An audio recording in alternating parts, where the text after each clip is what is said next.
This is Michelle from Serendipity House. I am doing some topiary trees today. I have got already all cut up a bunch of the lemon drops.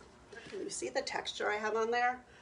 Love it, because my favorite part when it's done is adding paint to the background. I've got a chalk paint on here that I really just did in crisscross, did it very heavily, let it dry overnight, and then it's been sealed. So that's all I've done to this. I know because these have a lot of punch in them and a lot of color, I don't want a whole bunch.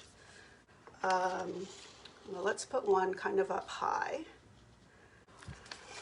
This is all about layering.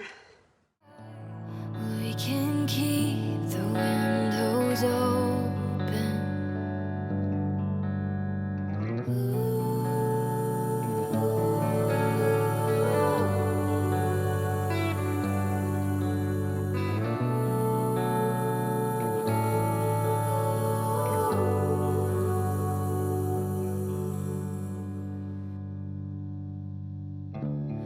You were patient.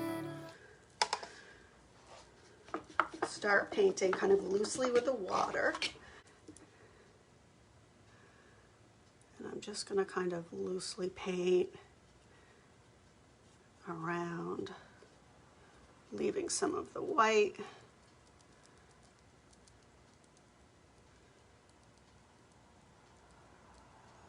This is so relaxing.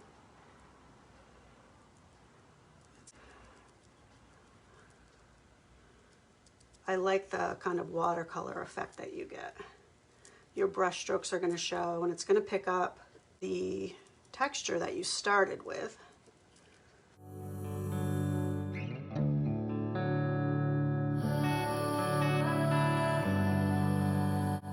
I'm starting to realize that all those wiggle marks are showing, and do I want them?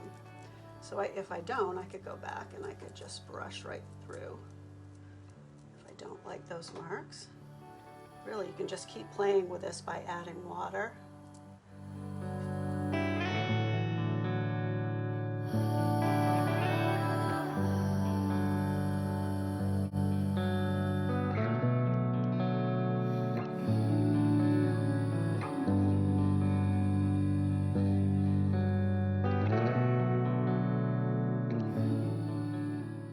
So I've just got a spackle knife and my paint, and I'm gonna just make that edge stand out a little bit more, make it a little bit more organic, and bringing some more texture in.